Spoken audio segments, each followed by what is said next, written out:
Students of class 10, তোমাদের ইতিমধ্যে আমি জৈব যৌগের উপরে 9টা ভিডিও অনলাইন ক্লাসে আপলোড করেছি। এই লকডাউন পিরিয়ডে তোমরা বাড়িতে আছো, বাড়িতে বসে নিশ্চয়ই ভিডিওগুলো দেখছো যারা 2021-এ মাধ্যমিক দিবে,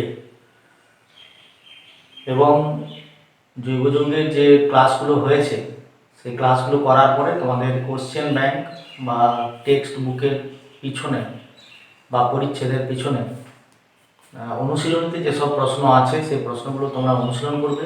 যদি পুরাতন টেস্ট পেপার কারো কাছে থাকে তাহলে পুরাতন টেস্ট পেপারের প্রশ্নগুলোকে সমাধান করবে, আর কোশ্চেন ব্যাংক যদি থাকে প্রশ্ন বিচিত্রা তার প্রশ্নগুলো তোমরা সমাধান করবে। আজকে তোমাদের যে বিষয়ে আমি পাঠদান করতে যাচ্ছি সেই বিষয়টা হচ্ছে কেমিক্যাল বন্ডিং, রাসায়নিক বন্ধন, এবং এটা হচ্ছে প্রথম ক্লাস। এই রাসায়নিক বন্ধন পড়ানোর আগে তোমাদের কয়েকটি মৌল, বিশেষ করে পরমাণু ক্রমাঙ্ক 1 থেকে পরমাণু ক্রমাঙ্ক 20 পর্যন্ত যে সমস্ত মৌল আছে, অর্থাৎ হাইড্রোজেন থেকে ক্যালসিয়াম পর্যন্ত, তাদের ইলেকট্রন বিন্যাস সম্পর্কিত একটা ধারণা তোমাদের সামনে উপস্থাপনা করব আমি। যদিও তোমরা ক্লাস 9-এ তোমাদের পাঠ্যসূচিতে পরমাণুর গঠন করতে গিয়ে এই মৌলগুলোর ইলেকট্রন বিন্যাস তোমরা শিখেছিলে, তবুও যেহেতু রাসায়নিক বন্ধনের সঙ্গে এগুলো সম্পর্কযুক্ত, তোমাদের বোঝার সুবিধার জন্য তো এই পরমাণু ক্রমাঙ্ক বিশিষ্ট মৌলগুলো 1 থেকে 20 তাদের ইলেকট্রন বিন্যাস তোমাদের জানতে হবে। এগুলো একটা সারণী আকারে তোমাদের প্রথমে লিপিবদ্ধ করে দিচ্ছি, সেটা তোমরা তোমাদের খাতায় ভিডিওটা দেখার সময় লিপিবদ্ধ করবে, বা যদি এখন ক্লাস কেউ দেখে থাকো, ক্লাস তো দেখে থাকার কথা নয় কারণ এটা লাইভ ক্লাস নয়, ভিডিওটা দেখার সময় তোমরা খাতাতে ওগুলো এই ইলেকট্রন বিন্যাসগুলো লিখবে এবং প্র্যাকটিস করবে। এক নম্বর হচ্ছে ক্রমিক নাম্বারটা লিখবে যখন ভিডিওটা দেখবে, ক্রমিক নাম্বার। 2 হচ্ছে মৌলের নাম ও চিহ্ন ও তার চিহ্ন।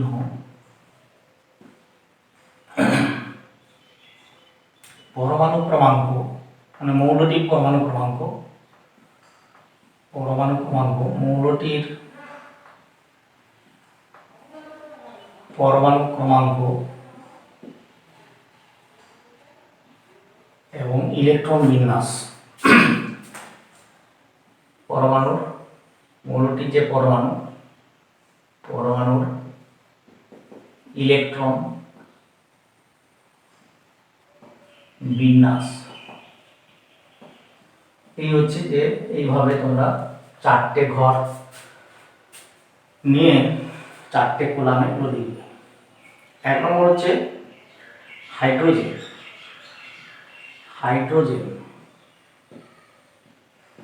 হাইড্রোজেন এর চিহ্ন হচ্ছে H। হাইড্রোজেন হচ্ছে H, পরমাণু ক্রমাঙ্ক 1, আমি কে কক্ষে এখানে একটা ইলেকট্রন। 2 হচ্ছে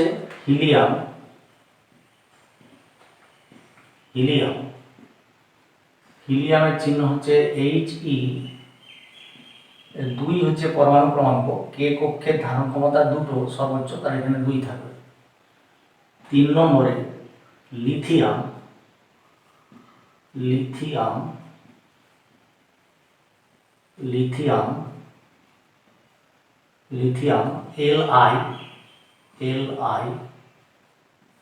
চিহ্ন হচ্ছে Li।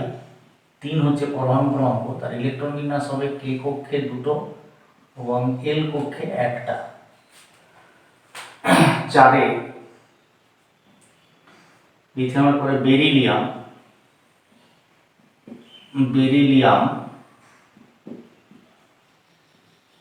Be, এর পরমাণু ক্রমাঙ্ক হচ্ছে 4, কে কক্ষে 2, এল কক্ষে থাকবে 2 ইলেকট্রন। তারপরে 5 বোরন, এর চিহ্ন হচ্ছে বি, পরমাণু ক্রমাঙ্ক হচ্ছে 5, কে কক্ষে 2, এল কক্ষে থাকবে 3টে। 6 হচ্ছে বোরনের পরে কার্বন, কার্বন কার্বন হচ্ছে সি চিহ্ন, 6 পরমাণু ক্রমাঙ্ক, এ কক্ষে 2, এল কক্ষে সর্বোচ্চ ধারণ ক্ষমতা হচ্ছে 2n স্কয়ার, মানে 8টা, তার মানে এখানে 4। 7 নাইট্রোজেন, নাইট্রোজেন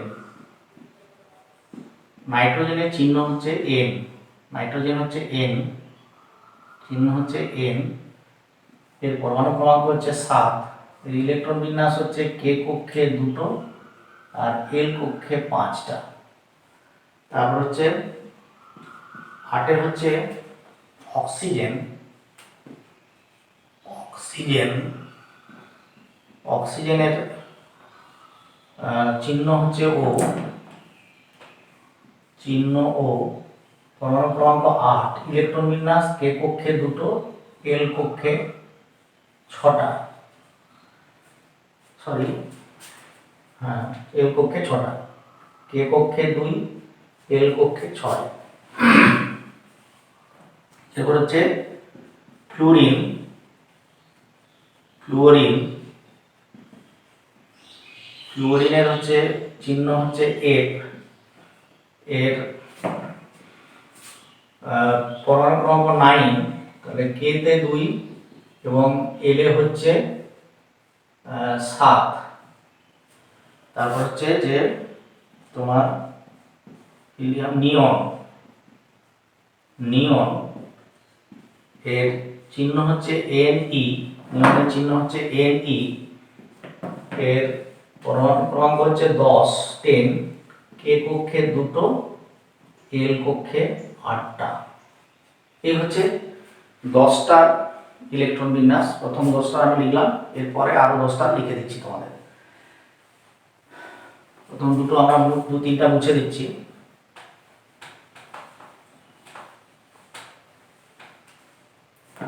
এগারো সোডিয়াম,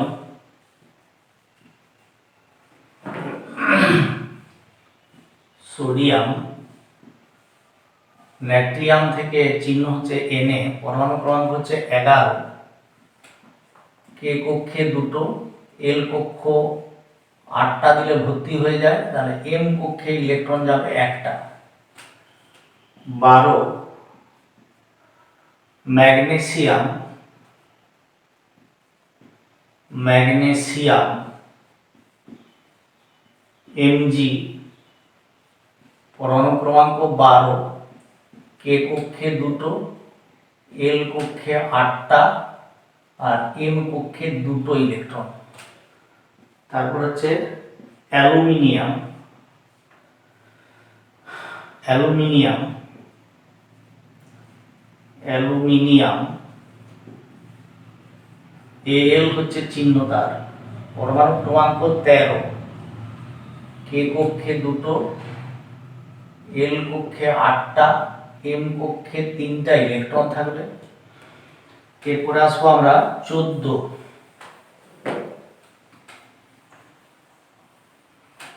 14তে হচ্ছে সিলিকন, 14 সিলিকন, সিলিকন হচ্ছে Si, চিহ্ন, পরমাণু ক্রমাঙ্ক 14, কে কক্ষে 2, এল কক্ষে 8টা, এম কক্ষে 4টা। তারপরে সিলিকনের পরে আসছে ফসফরাস,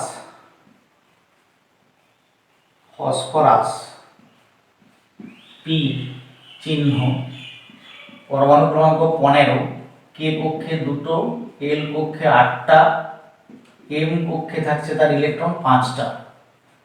ফসফরাসের পরে হচ্ছে সালফার, সালফারের হচ্ছে চিহ্ন এস, এস এর পরমাণু ক্রমাঙ্ক হচ্ছে 16, কে কক্ষে 2, এল কক্ষে 8টা আর এম কক্ষে হচ্ছে 6টা। সালফারের পরে আসছে ক্লোরিন, ক্লোরিন Cl হচ্ছে তার চিহ্ন, 17 হচ্ছে তার পরমাণু ক্রমাঙ্ক, তার মানে 17টা ইলেকট্রন আছে। K কক্ষে 2টো, L কক্ষে 8টা, M কক্ষে 7টা। তারপর হচ্ছে 18 লিথিয়াম আর্গন,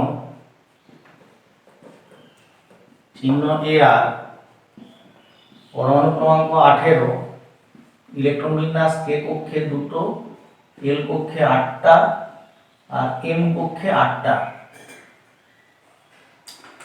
এরপর আরো দুটো লিখবো আমরা। 19 পটাশিয়াম, পটাশিয়ামের চিহ্ন হচ্ছে K, ক্যালিয়াম থেকে এসেছে। 19 K কক্ষে 2টো, L কক্ষে 8টা, M কক্ষে 8টা থাকবে। আমরা জানি M কক্ষে সর্বোচ্চ ধারণ ক্ষমতা 18, কিন্তু 18টা নেই, 9টা বাকি থাকছে, সেজন্য 8টা থেকে N কক্ষে 1টা চলে যাবে। তারপর হচ্ছে 20 হচ্ছে ক্যালসিয়াম, ক্যালসিয়ামের চিহ্ন হচ্ছে Ca, Ca, Ca, 20 হচ্ছে পরমাণু ক্রমাঙ্ক, তাহলে K কক্ষে 2টো, L কক্ষে 8টা, M কক্ষে 8টা এবং N কক্ষে থাকবে 2টো ইলেকট্রন। এই হচ্ছে যে প্রথম 20টা মৌল 1 থেকে 20 পর্যন্ত তাদের পরমাণু ক্রমাঙ্ক, তাদের ইলেকট্রন বিন্যাসটা তোমাদের রপ্ত করতে হবে।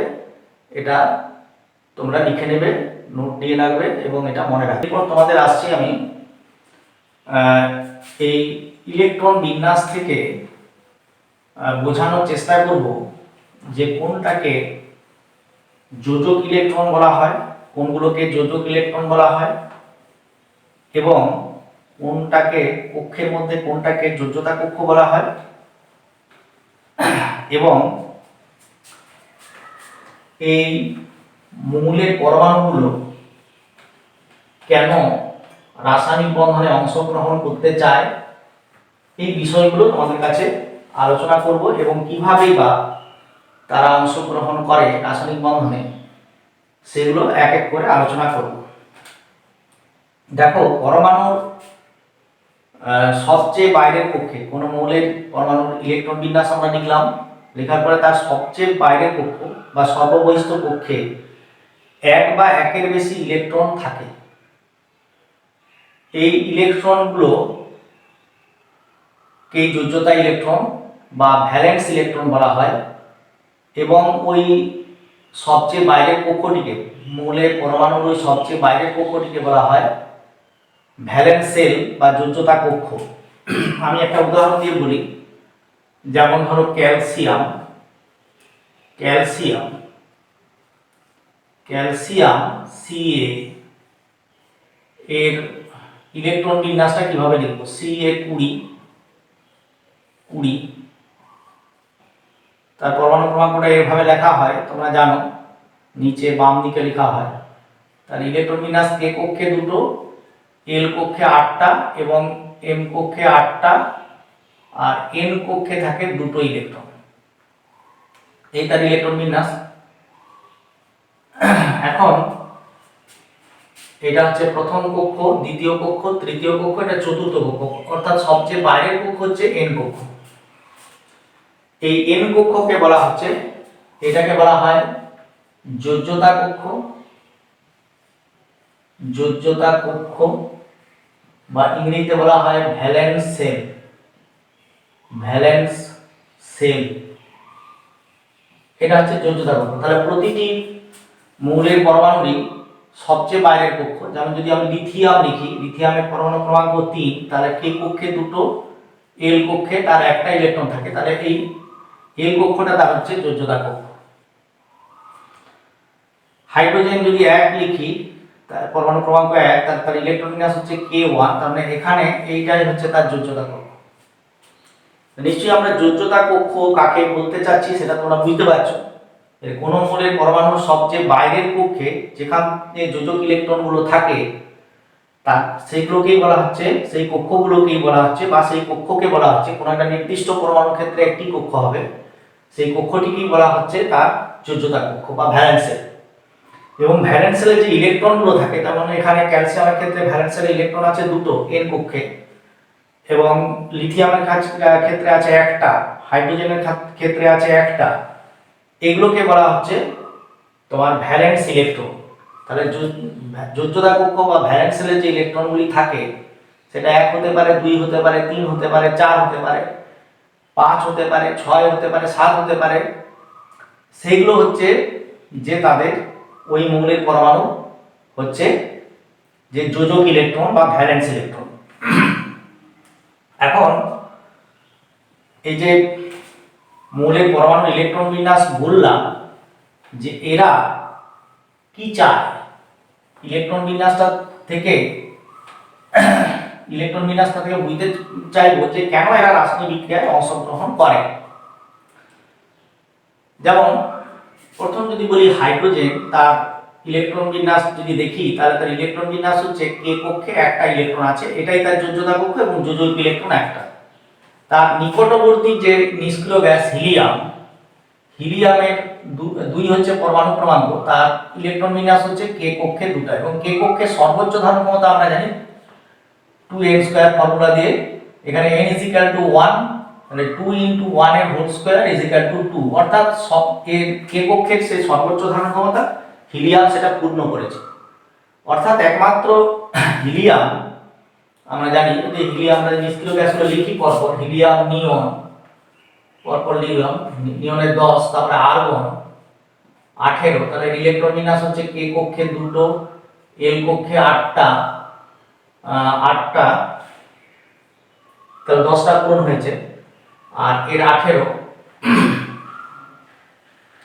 এর হচ্ছে কে কক্ষে 2টো, এল কক্ষে 8টা এবং এম কক্ষে 8টা। তাহলে এখানে যোজ্যতা কক্ষ হচ্ছে এম, এখানে যোজ্যতা কক্ষ হচ্ছে এল নিয়নের ক্ষেত্রে। একমাত্র হিলিয়াম, আর অন্যান্যগুলো লেখো তোমরা দেখতে পাবে, সেটা হচ্ছে যে তাদের 2টো থাকে না, 8টা করে থাকে। হিলিয়াম একমাত্র নিষ্ক্রিয় গ্যাস যার যোজ্যতা কক্ষে অর্থাৎ সর্ববহিষ্ঠ কক্ষে একটাই কক্ষ, তার কে কক্ষ, সেটা হচ্ছে ইলেকট্রন পূর্ণ থাকে এবং সর্বোচ্চ 2টো থাকার কথা, 2টোই আছে। সেজন্য এর কাছাকাছি যে মৌলগুলো আছে, এর কাছাকাছি মৌল বলতে হাইড্রোজেন আছে, লিথিয়াম আছে, লিথিয়ামের হচ্ছে কে কক্ষে 3, কে কক্ষে 2টো ইলেকট্রন, এল কক্ষে একটা ইলেকট্রন, অর্থাৎ এটা তার যোজ্যতা কক্ষ, এখানে কে যোজ্যতা কক্ষ। এবং বেরিলিয়াম আছে, বেরিলিয়ামের হচ্ছে 4, কে কক্ষে 2টো আর এল কক্ষে হচ্ছে 2টো। এরা কি করে, এই তিনজন হাইড্রোজেন ইলেকট্রনকে ত্যাগ করতে পারে, আবার একটা ইলেকট্রনকে গ্রহণ করতে পারে, অর্থাৎ ইলেকট্রনকে ছেড়ে দিলে তার শূন্য হয়ে যাবে, ইলেকট্রন যদি নিয়ে নেয় তাহলে 2 হয়ে যাবে, অর্থাৎ হিলিয়ামের মতো ইলেকট্রন বিন্যাস লাভ করবে নিষ্ক্রিয় মৌল। আর লিথিয়াম তার সবচেয়ে বাইরের কক্ষ থেকে একটা ইলেকট্রন ছেড়ে দিলে তার একটি কক্ষ থাকে কে কক্ষ, কে কক্ষে 2টো ইলেকট্রন পূরণ করে। বেরিলিয়াম তার সবচেয়ে বাইরের কক্ষ থেকে এল কক্ষ থেকে 2টো ইলেকট্রন ছেড়ে দিলে সেই হিলিয়ামের মতো ইলেকট্রন বিন্যাস লাভ করবে কে কক্ষে 2টো। অর্থাৎ এই তিনজন মৌল সবসময় চাইবে তার নিকটবর্তী যে নিষ্ক্রিয় গ্যাস আছে তা হিলিয়াম, তার মতো ইলেকট্রন বিন্যাস লাভ করার চেষ্টা করবে। এই জন্য এরা রাসায়নিক বিক্রিয়ায় অংশগ্রহণ করে, অর্থাৎ ইলেকট্রনকে ছেড়ে দিতে পারে, আবার ইলেকট্রনকে নিতেও পারে, যেটা হাইড্রোজেনের ক্ষেত্রে বললাম, হাইড্রাইড আয়ন তৈরি করে। তাহলে এরা সবসময় চায় যে নিষ্ক্রিয় গ্যাসের ইলেকট্রন বিন্যাস লাভ করবো। যেমন যদি তোমাকে আরেকটা উদাহরণ দিই, যেমন সোডিয়াম যদি উদাহরণ দিই, এর 11, কে কক্ষে 2টো, এল কক্ষে 8টা, এম কক্ষে হচ্ছে একটা ইলেকট্রন আছে, অর্থাৎ যোজ্যতা কক্ষ হচ্ছে এর এম। এ চাইবে, অর্থাৎ সোডিয়াম পরমাণু চাইবে এম কক্ষের ইলেকট্রনটা ত্যাগ করে দিলে তার সবচেয়ে বাইরের কক্ষের ইলেকট্রন, অর্থাৎ সোডিয়াম যদি একটা ইলেকট্রন এখানে ছেড়ে দেয় 1- করে, তাহলে তার এটা মনোপজিটিভ আয়ন তৈরি হয়। তাহলে এখানে তার ইলেকট্রন বিন্যাস হয় এই আয়নটা কে কক্ষে 2টো আর এল কক্ষে 8টা, অর্থাৎ এল কক্ষে অষ্টক পূর্তি ঘটে, 8টা ইলেকট্রন হয়ে যায়। সেটা হচ্ছে নিয়নের যে ইলেকট্রন বিন্যাস, সেই ইলেকট্রন বিন্যাস লাভ করে। আবার যদি আমরা পটাশিয়াম ধরি, পটাশিয়াম 19, তাহলে তার ইলেকট্রন বিন্যাস হচ্ছে কি না, কে কক্ষে 2টো, এল কক্ষে 8টা, এম কক্ষে 8টা শুরু দিয়ে 18 আর এন কক্ষে একটা, অর্থাৎ এটা তার ভ্যালেন্স সেল বা ভ্যালেন্স ইলেকট্রন, এগুলো হচ্ছে একটি আছে। এই একটি ইলেকট্রনকে সে যদি ছেড়ে দিতে পারে তাহলে তার ইলেকট্রন বিন্যাস হয় কে প্লাসে, ইলেকট্রন বিন্যাস হয় কে কক্ষে 2টো, এল কক্ষে 8টা এল কক্ষে 8টা এবং এম কক্ষে 8টা, অর্থাৎ সে আর্গনের মতো নিষ্ক্রিয় গ্যাস আর্গনের মতো ইলেকট্রন বিন্যাস লাভ করে। একইভাবে যদি ক্যালসিয়াম 20 তার ইলেকট্রন বিন্যাস হচ্ছে কে কক্ষে 2, এল কক্ষে 8, এম কক্ষে 8 এবং এন কক্ষে 2। এটা হচ্ছে তার সবচেয়ে বাইরের কক্ষ, সর্ববহিষ্ঠ কক্ষ বা ভ্যালেন্স শেল, এবং সেই ভ্যালেন্স শেলে দুটো ইলেকট্রন আছে। ক্যালসিয়াম যদি তার দুটো ইলেকট্রনকে এখানে ছেড়ে দিতে পারে, তাহলে সে এখানে দুটো পজিটিভ ডাই পজিটিভ আয়ন তৈরি করে, এবং সে হচ্ছে তার ইলেকট্রন বিন্যাস হয় কে তে 2, এল এ 8 এবং এম এ 8, অর্থাৎ এরকম একটা ইলেকট্রন বিন্যাস লাভ করে আর্গনের মতো। অর্থাৎ সবসময় মৌলের পরমাণুগুলো চায় ইলেকট্রন গ্রহণ বা বর্জন করে অথবা ইলেকট্রনকে শেয়ার করে। যেমন আমি ইলেকট্রন শেয়ার করে একটা দেখাচ্ছি। ইলেকট্রন শেয়ার করেও তারা তাদের সবচেয়ে বাইরের কক্ষে ইলেকট্রন পূরণ করতে চায়, তোমাদের অষ্টক পূর্তি করতে চায়, নিষ্ক্রিয় গ্যাসের মতো ইলেকট্রন বিন্যাস লাভ করতে চায়। তোমাদের মিথেনের গঠন পড়াতে গিয়ে জৈব যৌগে পড়িয়েছি যে এর পরমাণু ক্রমাঙ্ক হচ্ছে 6 কার্বনের, তাহলে কে কক্ষে দুটো ইলেকট্রন এবং এল কক্ষে এর 4টে ইলেকট্রন থাকে। হাইড্রোজেনের পরমাণু ক্রমাঙ্ক 1, ইলেকট্রন বিন্যাস কে কক্ষে একটা ইলেকট্রন থাকে। এখন কার্বনের একটা পরমাণু 4টে হাইড্রোজেনের সঙ্গে হাইড্রোজেন পরমাণু কে নিয়ে ইলেকট্রন শেয়ারিং করে, ইলেকট্রন জোড় গঠন করে, তাকে সমভাবে ব্যবহার করে তারা মিথেন অণু গঠন করে। যেমন এটা কার্বন, এখানে হাইড্রোজেন, হাইড্রোজেন, হাইড্রোজেন, এখানে হাইড্রোজেন, অর্থাৎ এখানে যদি আমি এটাকে গোল চিহ্ন দিয়ে দেখাই, এরকম ফাঁপা গোল দিয়ে দেখাই, আর এটাকে সলিড গোল দিয়ে দেখাই, কার্বন একটা কার্বনিক ইলেকট্রনকে সলিড গোল, তাহলে এইভাবে তারা ইলেকট্রন জোড় গঠন করে। হাইড্রোজেন দুটো নিয়ে হিলিয়ামের ইলেকট্রন বিন্যাস লাভ করে, এবং কার্বন এই 4টা ইলেকট্রন জোড়কে একইভাবে ব্যবহার করে, একই সঙ্গে ব্যবহার করে অষ্টক পূর্তি করে, অর্থাৎ 8টা ইলেকট্রন পূরণ করে মিথেনের অণু গঠন করে, এই ধরনের বন্ধন তৈরি করে। এই হচ্ছে তাদের, এভাবে করতে পারে ইলেকট্রন জোড় গঠন করে, 2 বা তার বেশি পরমাণু ইলেকট্রন জোড় গঠন করলো, সেই ইলেকট্রন জোড়কে তারা সমভাবে ব্যবহার করলো, ইকুয়ালি ব্যবহার করলো, এবং তারা তাদের সর্ববহিষ্ঠ কক্ষের ইলেকট্রন বিন্যাসকে কাছাকাছি নিষ্ক্রিয় গ্যাসের যেটা নিষ্ক্রিয় গ্যাস আছে, যেমন এখানে হাইড্রোজেনের কাছাকাছি নিষ্ক্রিয় গ্যাস হচ্ছে হিলিয়াম, সেজন্য দুটো ইলেকট্রন তার সর্ববহিষ্ঠ কক্ষে পূরণ করে হিলিয়ামের ইলেকট্রন যে বিন্যাস সেটা লাভ করেছে, এবং কার্বন তার কাছাকাছি যে নিষ্ক্রিয় গ্যাস আছে নিয়ন, তার হচ্ছে সবচেয়ে বাইরের কক্ষে 8টা পূরণ করেছে, এখানে অষ্টক পূর্তি করেছে। 4টে ছিল আর 4টে হাইড্রোজেনের ইলেকট্রন জোড় গঠনের মাধ্যমে নিয়ে সে অষ্টক পূর্তি করেছে। আবার এমনও হয় যে যদি আমরা নাইট্রোজেনের সঙ্গে হাইড্রোজেনের যদি আমরা বন্ডিং দেখি, তাহলে সেখানে নাইট্রোজেনের আমরা দেখলাম যে নাইট্রোজেনের হচ্ছে 7 পরমাণু ক্রমাঙ্ক, কে কক্ষে 2টো আর এল কক্ষে তার থাকে 5টা ইলেকট্রন। ভ্যালেন্স শেল হচ্ছে এল কক্ষ, অর্থাৎ যোজ্যতা কক্ষ, এবং ভ্যালেন্স ইলেকট্রন আছে, যোজ্যতা ইলেকট্রন আছে 5টা। এই নাইট্রোজেন যদি 3টে হাইড্রোজেন পরমাণুর সঙ্গে যুক্ত হয়ে অ্যামোনিয়া গঠন করে, আমরা জানি অ্যামোনিয়া NH3, এই NH3 অণু গঠন করে, NH3 গঠন করে অ্যামোনিয়া, তার অণুটা হচ্ছে NH3। এখন এখানে নাইট্রোজেনের মোট ইলেকট্রন আছে 5টা, তাহলে 3টার সঙ্গে এরকম আমরা যদি সলিড চিহ্ন দিই, 3টার সঙ্গে 3টে, আর হাইড্রোজেনের যদি ক্রস চিহ্ন দিয়ে ইলেকট্রনগুলোকে দেখায়, ক্রস চিহ্ন দিয়ে দেখালাম, আর নাইট্রোজেনের বাকি দুটো ইলেকট্রন এভাবে থেকে যায়, অর্থাৎ তারা বন্ডিং এ অংশগ্রহণ করে না। হাইড্রোজেন কি করবে, এবং এগুলো ইলেকট্রন জোড় এক একটা গঠন করবে। এই ইলেকট্রন জোড় হাইড্রোজেন যেভাবে দেখালাম আগে, দুটো করে নিয়ে তারা অষ্টক হিলিয়ামের মতো ইলেকট্রন বিন্যাস লাভ করবে, আর নাইট্রোজেন এই 3 দুগুণে 6টা, আর এই যে একটা পেয়ার রয়ে গেল, একটা জোড় রয়ে গেল, সেটাকে নিয়ে 3 দুগুণে 6, আর এই যে নিঃসঙ্গ ইলেকট্রন জোড় যেটা কোনো কারোর সাথেই সঙ্গে থাকেনি, সেটাকে নিয়ে সে একটা অণু গঠন করলো, অর্থাৎ এই নিঃসঙ্গ ইলেকট্রন জোড় রয়ে গেল, এটা হচ্ছে অ্যামোনিয়া। এটা হচ্ছে অ্যামোনিয়ার অণু। এটাকে আমরা এভাবেও লিখি NH3, তার লোন পেয়ার অফ ইলেকট্রনস থেকে।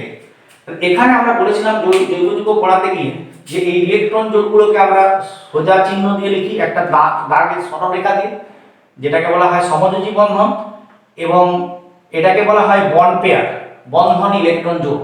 এই যে ইলেকট্রন জোড়গুলো, যে 3টা ইলেকট্রন জোড় আছে হাইড্রোজেনের সঙ্গে নাইট্রোজেনের, এটাকে বলা হয় বন্ধন ইলেকট্রন জোড়। আর যে জোড়টা অংশগ্রহণ করলো না, এই যে উপরে যেটা রয়ে গেল শুধু নাইট্রোজেনের, এখানে যেটা দেখানো হয়েছে, এটাকে বলা হয় হচ্ছে নিঃসঙ্গ ইলেকট্রন জোড়। এটাকে বলা হয় নিঃসঙ্গ ইলেকট্রন জোড়। নিঃসঙ্গ নিঃসঙ্গ নিঃসঙ্গ ইলেকট্রন জোড়। নিঃসঙ্গ নিঃসঙ্গ ইলেকট্রন ইলেকট্রন নিঃসঙ্গ ইলেকট্রন জোড় ইংরেজিতে বলা হয় লোন পেয়ার। লোন পেয়ার এবং সংক্ষেপে বলা হয় এলপি। এলপি, এল মিন্স হচ্ছে লোন আর পি মিন্স হচ্ছে পেয়ার। আর যেগুলো সোজা সরলরেখা দিয়ে দেখালাম, যেগুলো সমযোজ্যতায় অংশগ্রহণ করে তাদেরকে বলা হয় বন্ড পেয়ার। তাহলে এগুলো হচ্ছে সব বন্ড পেয়ার। এই তিনটে হচ্ছে বন্ড পেয়ার, এদের বলা হয় বন্ড পেয়ার। বন্ড পেয়ার মানে বন্ধন ইলেকট্রন, বন্ধন ইলেকট্রন জোড়, বন্ধন ইলেকট্রন জোড়। এগুলো বিস্তৃতভাবে তোমাদের সমযোজ্যতা যখন পড়াবো আরো ব্যাখ্যা করে বলবো। এই বন্ধন ইলেকট্রন জোড় এখানে হচ্ছে তিনটে, ওটাকে সংক্ষেপে বলা হয় বিপি। বিপি মিন্স হচ্ছে এখানে ব্লাড প্রেসার নয়, কিন্তু বিপি মানে হচ্ছে বন্ধন বন্ড পেয়ার। তাহলে এখানে এটা বলার কারণ হচ্ছে যে নাইট্রোজেন, এই যে অ্যামোনিয়া অণুটা আমরা পেলাম, এখানে একটা লোন পেয়ার আছে, নিঃসঙ্গ ইলেকট্রন জোড় আছে। হাইড্রোজেন, হাইড্রোজেনের পরমাণু ক্রম হচ্ছে 1, অর্থাৎ কে কক্ষে একটা ইলেকট্রন থাকে। হাইড্রোজেন যদি একটা ইলেকট্রনকে ছেড়ে দেয় তাহলে H+ আয়ন উৎপন্ন হয় এবং তার যোজ্যতা কক্ষ অর্থাৎ কে কক্ষ বা প্রথম কক্ষে কোনো ইলেকট্রন থাকে না। এখানে কোনো শূন্য ইলেকট্রন থাকে, কোনো ইলেকট্রন থাকে না। একটা ইলেকট্রন ছিল, একটা ইলেকট্রন ছেড়ে দিয়েছে, তাহলে তার কোনো ইলেকট্রন নেই। তাহলে সেই হাইড্রোজেন যদি এখানে H+ আয়ন আসে, এখানে আসে, তাহলে অ্যামোনিয়া কি করে, এই যে নিঃসঙ্গ ইলেকট্রন জোড় আছে অর্থাৎ লোন পেয়ার আছে, কে ডোনেট করে, অর্থাৎ একে দান করে। তাহলে তার সর্বোচ্চ ধারণ ক্ষমতা কে কক্ষের হচ্ছে দুটো, তাহলে দুটো ইলেকট্রনই তাকে দান করছে। তারপরে তার সামনাসামনি যে নিষ্ক্রিয় গ্যাস হিলিয়াম, সে তার ইলেকট্রন বিন্যাস লাভ করছে। এইভাবে এখানে গঠিত হয় অ্যামোনিয়াম আয়ন। এটা হচ্ছে NH3 ছিল, আর একটা এলো, তাহলে NH4 হলো। আর নাইট্রোজেন যেহেতু লোন পেয়ার দান করে দিচ্ছে, তার মানে পজিটিভ চার্জ এর প্রশমিত হচ্ছে।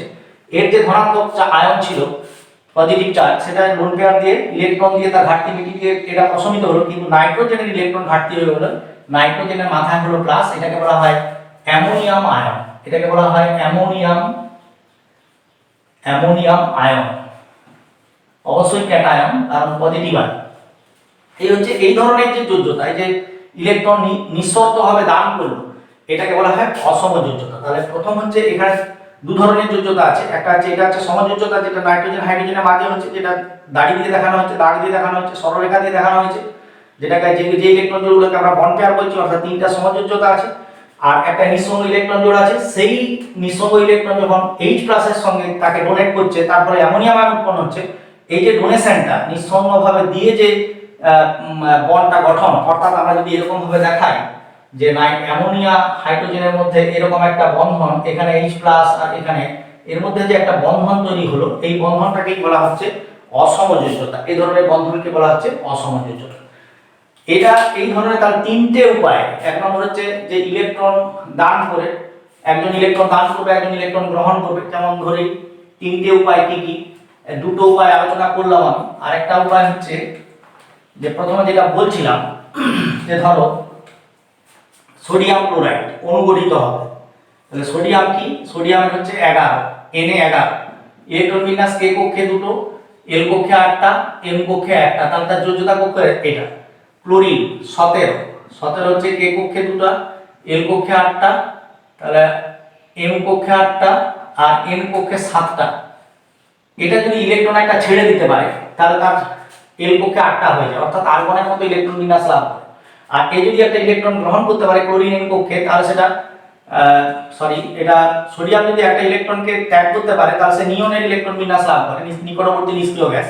আর ক্লোরিন যদি একটা ইলেকট্রন গ্রহণ করে, তাহলে সে নিকটবর্তী নিষ্ক্রিয় গ্যাস আর্গনের ইলেকট্রন বিন্যাস লাভ করবে। অর্থাৎ এরকম ঘটনা যদি ঘটে যে সোডিয়াম ধরো একটা ইলেকট্রন ছেড়ে দিল, এখানে ইলেকট্রন মাইনাস করলো, তাহলে Na+ হলো, তার মানে তার ইলেকট্রন বিন্যাসটা Na+ আর কি হবে, কে কক্ষে দুটো, এল কক্ষে 8টা, যেটা হিলিয়াম নিয়নের ইলেকট্রন বিন্যাস। এটা একটা প্লাস হলো কেন না, এখানে 11 মানে এখানে প্রোটন ছিল 11টা আর ইলেকট্রন ছিল 11টা।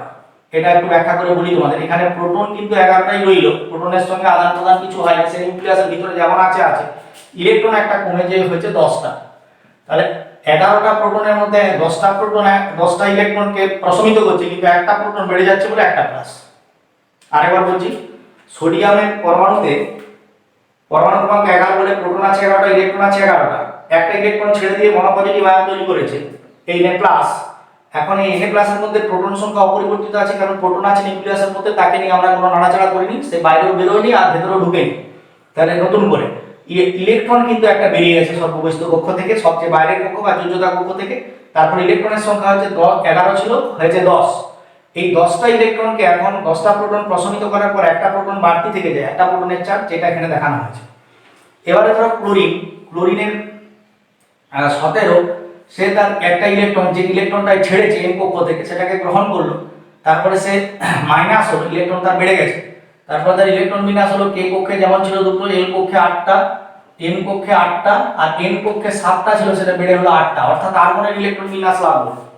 তারপরে আর্গনের ইলেকট্রন বিন্যাস লাভ হলো, এর কারণে একটা মাইনাস হলো না, প্রোটন ছিল 17টা, যেহেতু পরমাণু ক্রমাঙ্ক 17, ইলেকট্রন ছিল 17টা। এখানে প্রোটন 17টাই রইল, প্রোটনে কোনো বাড়া কমা হবে না, ইলেকট্রন এখানে একটা বাড়বে, অর্থাৎ 18টা হবে, অর্থাৎ 17টা প্রোটন 17টা ইলেকট্রনকে প্রশমিত করবে তাদের চার্জকে, যেহেতু সমান এবং বিপরীত চিহ্নযুক্ত চার্জ, যেটা তোমরা পরমাণু গঠন করতে গিয়ে পড়েছো 4.8 প্লাস 4.8 × 10⁻⁻10 ESU প্রোটনের, এবং ইলেকট্রন হচ্ছে -4.8 × 10⁻10 ESU। তাহলে এরা সমান এবং বিপরীত করে পরস্পর প্রশমিত করবে 17টা 17টাকে, কিন্তু একটা ইলেকট্রন বেড়ে যাওয়ার জন্য এর 1 মাইনাস। এখন এই দুটো একটা Na প্লাস আর একটা Cl মাইনাস, এরা পরস্পর স্থির তড়িতাকর্ষণ জনিত বল দ্বারা যুক্ত হয়ে NaCl এর অণু গঠন করবে। এই হচ্ছে তিনটে উপায়, যে তিনটে উপায়ে এরা তাদের মৌলের পরমাণুগুলো সবসময় চেষ্টা করে। তার সবচেয়ে বাইরের কক্ষে ইলেকট্রন হলে দুটো, অর্থাৎ হিলিয়ামের মতো ইলেকট্রন বিন্যাস লাভ করে কে কক্ষে দুটো ইলেকট্রন পূর্ণ করতে চায়, অথবা কাছাকাছি যে নিষ্ক্রিয় গ্যাস আছে, নিকটবর্তী যে নিষ্ক্রিয় গ্যাস আছে, তাদের যে পরমাণু আছে তাদের ইলেকট্রন বিন্যাস সেটা লাভ করতে চায়। সেজন্যই তারা রাসায়নিক বন্ধনে অংশগ্রহণ করে বা রাসায়নিক বিক্রিয়ায় অংশগ্রহণ করে। এখন এই সূত্র ধরেই আমি তোমাদের দুটো বিষয় সম্পর্কে এবারে আলোকপাত করব, সেটা হচ্ছে ল অফ বুয়েট দ্বৈত সূত্র, এবং হচ্ছে যে অস্টক সূত্র। প্রথম হচ্ছে দ্বৈত সূত্র।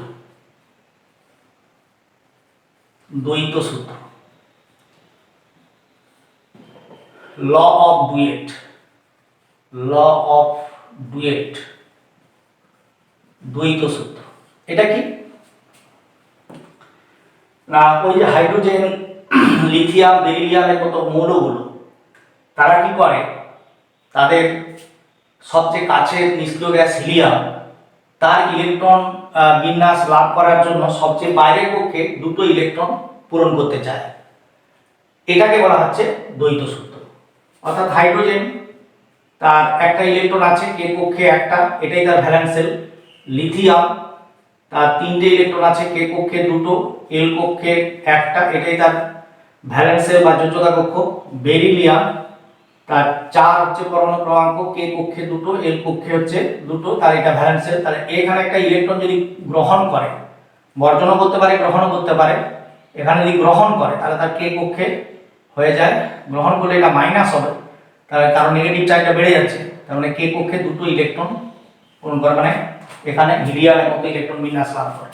আবার লিথিয়াম যদি একটা ইলেকট্রন ত্যাগ করে, অর্থাৎ এটাকে হাইড্রাইড আয়ন বলা হয়, হাইড্রাইড আয়ন, এটা যদি একটা ইলেকট্রন ত্যাগ করে তাহলে লিথিয়াম মনোপজিটিভ আয়ন তৈরি করে, তাহলে তার ইলেকট্রন বিন্যাস হয় কে কক্ষে দুটো, অর্থাৎ হিলিয়ামের মতো ইলেকট্রন বিন্যাস। আবার এ যদি দুটো ইলেকট্রন ত্যাগ করে, অর্থাৎ বেরিলিয়াম, তখন এ হচ্ছে ডাইপজিটিভ আয়ন, 2+ ও লিখতে পারো, 2+ বা প্লাসও করতে পারো। ইলেকট্রন বিন্যাস লাভ করার জন্য তার এই ইলেকট্রনটা চাড়ার জন্য দুটো ইলেকট্রন, তার সবচেয়ে বাইরের পক্ষে দুটো ইলেকট্রন হয়ে যায় Be2+ এর ডাইপজিটিভ আয়ন, এই অর্থাৎ হিলিয়ামের মতো ইলেকট্রন বিন্যাস লাভ করে। হিলিয়ামের ইলেকট্রন বিন্যাস আমরা জানি He2, কে কক্ষে হচ্ছে দুটো ইলেকট্রন আছে।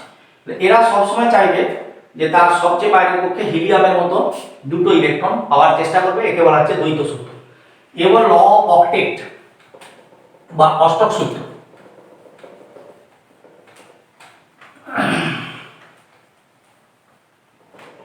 এরপর তোমাদের আসছি অষ্টক সূত্র। অষ্টক সূত্র এটা হচ্ছে law of octet, octet, law of octet, অষ্টক সূত্র। অষ্টক সূত্রে কি অবস্থা না, সবচেয়ে বাইরের পক্ষে 8টা ইলেকট্রন করতে চায় মূলের পরমাণুগুলো। যেমন আমি একটা উদাহরণ দিই, অ্যাজ ফর এক্সাম্পল 1 নম্বরে সোডিয়াম 11 দেখিয়েছি আমি এর আগে, কে কক্ষে 2টো, এল কক্ষে হচ্ছে তার 8টা আর এম কক্ষে 1টা ইলেকট্রন। তাহলে তার যোজ্যতা কক্ষ বা ভ্যালেন্স সেল সবচেয়ে বাইরের কক্ষ, সর্ববহিস্থ কক্ষ, সেটা হচ্ছে এম কক্ষ, 1টা ইলেকট্রন আছে। একটা ইলেকট্রন সে যদি ত্যাগ করে দেয় তাহলে Na প্লাস আয়ন হয়। কেন প্লাস একটা আমি ব্যাখ্যা করে বলেছি, আর বলছি না। তাহলে এখানে তার ইলেকট্রন বিন্যাস হবে, এই কক্ষটা থাকবে না, এন কক্ষটা, তাহলে কে কক্ষে 2টো, এল কক্ষে 8টা। তার মানে নিকটবর্তী নিষ্ক্রিয় গ্যাস নিয়নের মতো ইলেকট্রন বিন্যাস লাভ করবে। আবার যদি বলি আমি ম্যাগনেসিয়াম Mg, তার পরমাণু ক্রমাঙ্ক হচ্ছে 12, তাহলে তার ইলেকট্রন বিন্যাস হচ্ছে কে কক্ষে 2টো, এল কক্ষে 8টা আর এম কক্ষে হচ্ছে 2টো। এটা তার ভ্যালেন্স সেল বা যোজ্যতা কক্ষ। এর চাইবে 2টো ইলেকট্রনকে ত্যাগ করে আবার নিউনের মতো ইলেকট্রন বিন্যাস লাভ করতে, তাহলে 2টো ইলেকট্রন ত্যাগ করার পরে যেহেতু 2টো ইলেকট্রন ত্যাগ করেছে তাই ডাইপজিটিভ, ইলেকট্রনের ঘাটতি হয়েছে। ডাইপজিটিভ আয়ন, এর ইলেকট্রন বিন্যাস হবে কে কক্ষে 2টো, এল কক্ষে 8টা। এটা হচ্ছে তার আয়নের ইলেকট্রন বিন্যাস Mg2+, অর্থাৎ সেটা নিয়নের ইলেকট্রন বিন্যাস লাভ করলো। আবার যদি বলি অ্যালুমিনিয়াম, এখানে 13, তাহলে তার ইলেকট্রন বিন্যাস হচ্ছে কে কক্ষে 2টো, এল কক্ষে 8টা, এম কক্ষে 3টা। তাহলে অ্যালুমিনিয়াম যদি এখান থেকে 3টে ইলেকট্রন ত্যাগ করে তাহলে 3টা ইলেকট্রনের ঘাটতি মানে 3টে প্লাস, ট্রাইপজিটিভ আয়ন, এবং তার ইলেকট্রন বিন্যাস হবে কে কক্ষে 2টো, এল কক্ষে 8টা, অর্থাৎ এটাও নিয়মের মতো ইলেকট্রন বিন্যাস লাভ করবে। এবার যদি বলি আমি ক্যালসিয়াম, ক্যালসিয়াম ক্যালসিয়াম 4 নম্বরে বলছি ক্যালসিয়াম Ca, এর হচ্ছে পরমাণু ক্রমাঙ্ক 20, তার ইলেকট্রন বিন্যাস হবে কে কক্ষে 2টো, এল কক্ষে 8টা, এম কক্ষে 8টা এবং এন কক্ষে 2টো। এটা তার ভ্যালেন্সি সেল বা যোজ্যতা কক্ষ। এখান থেকে 2টো ইলেকট্রন সে ত্যাগ করলো, ইলেকট্রন সে 2টা ছেড়ে দিল ভ্যালেন্স সেল থেকে। তাহলে Ca থেকে পরমাণু থেকে নিস্তড়িত পরমাণু, সেখান থেকে 2টো ইলেকট্রন ছেড়ে দেওয়ার জন্য 2টো ইলেকট্রনের ঘাটতি হলো, মানে 2টো পজিটিভ আয়ন হলো, ডাইপজিটিভ আয়ন হলো, ডাইপজিটিভ আয়ন হলো। তার ইলেকট্রন বিন্যাস হবে কে কক্ষে 2টো, এল কক্ষে 8টা এবং এম কক্ষে 8টা, অর্থাৎ আর্গনের মতো ইলেকট্রন বিন্যাস লাভ করবে। সবচেয়ে বাইরের কক্ষে আগেগুলো দেখেছো, এটাও দেখছো যে এম কক্ষে এখানে 8টা করে ইলেকট্রন, সবচেয়ে বাইরের কক্ষে 8টা করে ইলেকট্রন পূর্তি করে, এল কক্ষেই বলো আর এম কক্ষেই বলো। সোডিয়ামের ক্ষেত্রে আমরা দেখলাম এল কক্ষে হয়েছে Na+ এবং একটা ইলেকট্রন ত্যাগ করে কে কক্ষে 2টো আর এল কক্ষে 8টা, অর্থাৎ সবচেয়ে বাইরের কক্ষ, এখানে সবচেয়ে বাইরের কক্ষ হচ্ছে এল, এখানে হচ্ছে এম।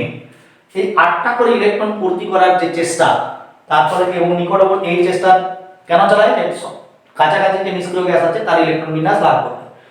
একেই বলা হচ্ছে ল অফ অক্টেট, অষ্টক সূত্র। যেটা এরপর যেটা আমরা আসবো যে এই যে রাসায়নিক বন্ধন, এই রাসায়নিক বন্ধন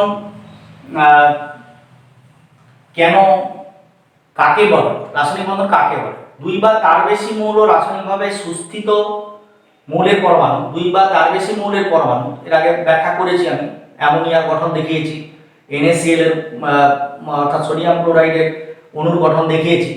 2 বা তার বেশি মৌলের পরমাণু রাসায়নিকভাবে সুস্থিত হওয়ার জন্য তাদের নিকটতম নিষ্ক্রিয় গ্যাসের ইলেকট্রন বিন্যাস লাভের প্রবণতার কারণে ইলেকট্রন আদান প্রদান করে বা ইলেকট্রন জোড় গঠনের মাধ্যমে যে আকর্ষণী বলের প্রভাবে সুসংবদ্ধ হয়ে অবস্থান করে তাকে বলে রাসায়নিক বন্ধন।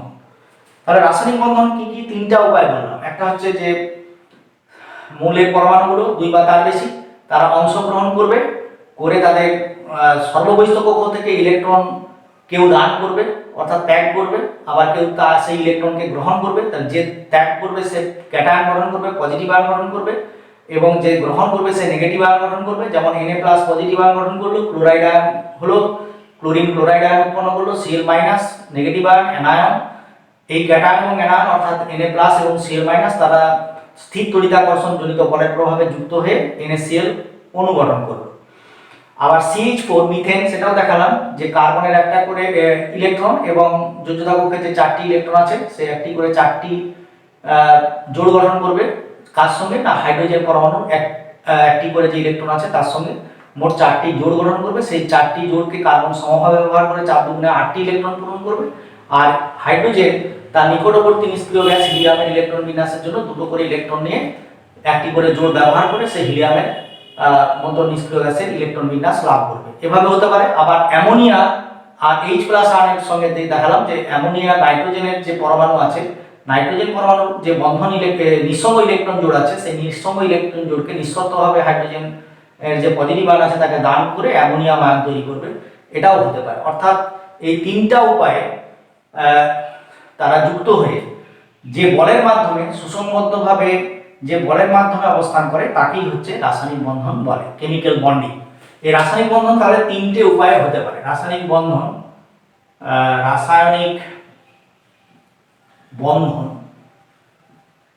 কেমিক্যাল বন্ডিং কাকে বলে আমরা বললাম।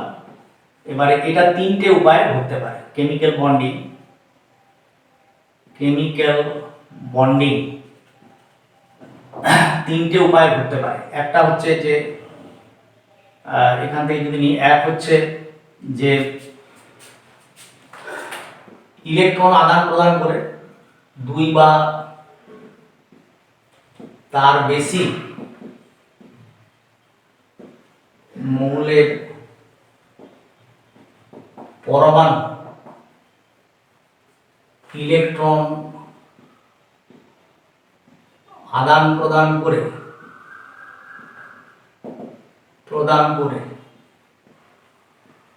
দুটি বিপরীতধর্মী আয়ন তৈরি করে স্থির তড়িতাকর্ষণ জনিত বলের প্রভাবে আয়ন দুটি,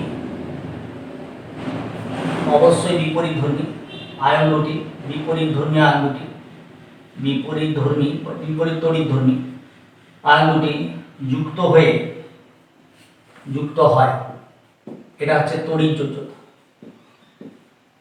তড়িৎযোজ্যতা। একে বলা হয় ইলেকট্রোভ্যালেন্সি। তড়িৎযোজ্যতা ইলেকট্রোভ্যালেন্সি। এটা সোডিয়াম ক্লোরাইডের ক্ষেত্রে দেখিয়েছি, আরো দেখাবো তোমাদের। এরপর হচ্ছে এটা এক ধরনের হতে পারে, দুই বা তার বেশি মৌলের পরমাণু ইলেকট্রন আদান প্রদান করে একজন ইলেকট্রন ত্যাগ করবে, একজন ইলেকট্রন গ্রহণ করবে। যে ত্যাগ করবে সে ক্যাটায়ন, আর যে গ্রহণ করবে সে অ্যানায়ন। ক্যাটায়ন মানে পজিটিভ আধান আর আধানগ্রস্ত আয়ন, আর অ্যানায়ন মানে নেগেটিভ আধানগ্রস্ত আয়ন বা ঋণাত্মক আয়ন। তারা এই দুটি বিপরীতধর্মী আয়ন পরস্পর স্থির তড়িতাকর্ষণ জনিত বলের প্রভাবে যুক্ত হবে, একে বলা হবে তড়িৎযোজ্যতা। আর দুই হচ্ছে দুই বা তার বেশি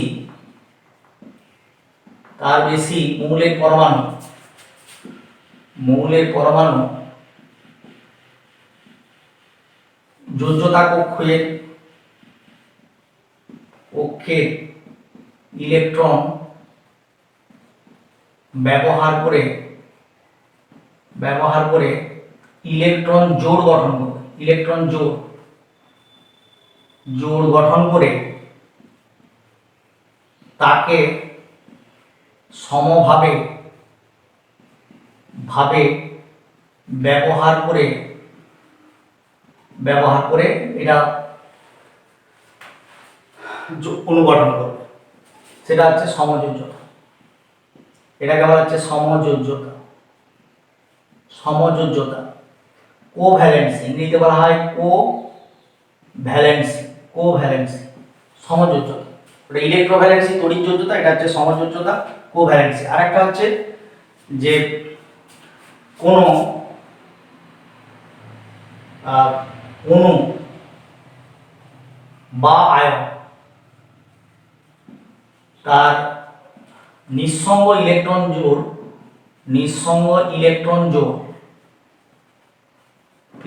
জোড় যেটাকে আমরা বললাম লোন পেয়ার নিঃশর্তে দান করে মানে অন্য কোনো আয়ন বা নিঃশর্তে অন্য কোনো আয়ন বা অণুকে দান করে অন্য কোনো আয়নকেই দেখালাম, আয়নকে দান করে, অণুকেও হতে পারে, দান করে অণুকে বা আয়নকে বা অণুকে আয়ন বা অণুকে দান করে এটা হচ্ছে অসমযোজ্যতা। এটাকে বলা হচ্ছে অসমযোজ্যতা। অসমযোজ্যতা একে বলা হচ্ছে কোঅর্ডিনেট কোভ্যালেন্সি। Coordinate covalency. এটা এই তিন ভাবে এরা রাসায়নিক বন্ধনে আবদ্ধ হতে পারে মৌলের পরমাণু। তার মোটিভেশনটা কি, যে সে নিকটবর্তী নিষ্ক্রিয় গ্যাসের ইলেকট্রন বিন্যাস লাভ করবে, এই জন্য সে তিনটা যোজ্যতাকে ব্যবহার করতে পারে। একটা হচ্ছে ইলেকট্রোভ্যালেন্সি বা তড়িৎ যোজ্যতা, একটা হচ্ছে কোভ্যালেন্সি বা সমযোজ্যতা, আর একটা হচ্ছে কোঅর্ডিনেট কোভ্যালেন্সি বা অসমযোজ্যতা।